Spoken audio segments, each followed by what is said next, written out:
प्रेम शुक्ला हंडिया को पकने दें या बीजेपी अब मुतमईन, आप लोग मुतमईन हैं कि 27 साल जिस किले को अभेद्य बनाए रखा आपने, उसमें सेंधमारी इस बार भी नहीं होती दिख रही है, बल्कि इस बार तो हमला विपक्ष की तरफ से बहुत ही कमजोर दिखाई पड़ रहा है।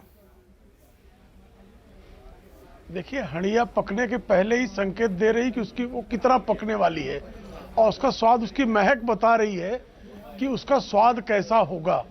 सुकेश भाई तो लगातार जो है गुजरात में हम लोगों के साथ थे, नियमित मुलाकातें भी हो रही थी और सुकेश भाई स्वयं इस बात के जो है साक्षीदार हैं कि गुजरात में एक तरफा लड़ाई थी, रोमांच ही नहीं आ रहा था, क्योंकि वहां पर जो है जो मुख्य विपक्षी दल कांग्रेस है उनकी तरफ से किसी प्रकार की लड़ाई दिखाई ही नहीं दे रही थी।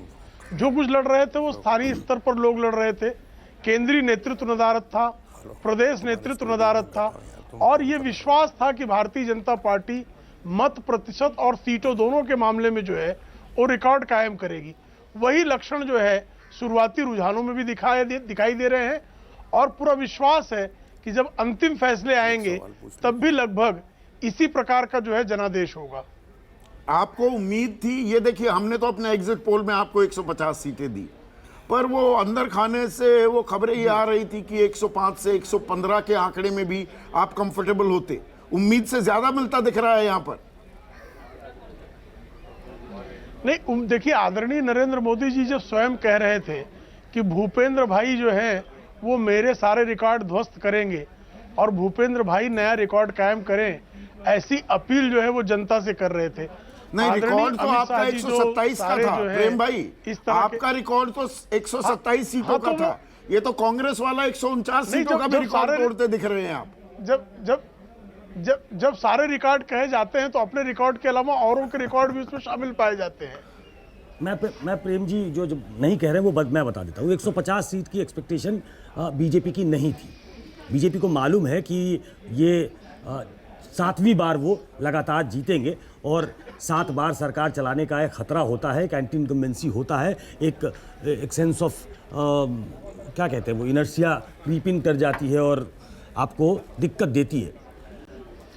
एक की उम्मीद और उन्हें नहीं थी कि आम आदमी पार्टी 13, 14, 15%, अभी मैं जब इलेक्शन कमीशन के डेटा को देखकर आया तो उसमें करीब 14% वोट आम आदमी पार्टी ले रही है अभी तक के हिसाब से। ये वो एक्सपेक्ट नहीं कर रहे थे। वो आम आदमी पार्टी की एंट्री वहां नहीं चाहते थे, वो कोई तीसरा फोर्स वहां नहीं चाहते थे। तो 2 चीजें, एक तो उनके बेहतरी के लिए हुई है कि वो बहुत ज्यादा सीटें जीत रहे हैं और जैसे कांग्रेस ने जहां अच्छा किया है, बीजेपी के लिए दरअसल फायदेमंद साबित हो रही है कि बावजूद इसके कि 36 का आंकड़ा है, वो चाहते ही नहीं कि वहां उसकी कोई प्रेजेंस हो। वो पर आम आदमी पार्टी की प्रेजेंस बीजेपी को फायदा दे रही है क्या? साफ साफ फायदा दे रही है, लेकिन वो प्रेफर नहीं कर रहे थे कि आम आदमी पार्टी का इस सूबे में प्रवेश हो। वो कम सीटों पे सेटल करने को तैयार थे, लेकिन आम आदमी पार्टी को वो सेटल इन करने नहीं देना चाहते थे। नमस्कार, मैं हूं मानक गुप्ता। अगर आपको हमारा ये वीडियो पसंद आया हो तो इसे लाइक और शेयर जरूर करें और हाँ, हमें सब्सक्राइब और फॉलो करना ना भूलें ताकि आप देश और दुनिया की कोई खबर मिस ना करें।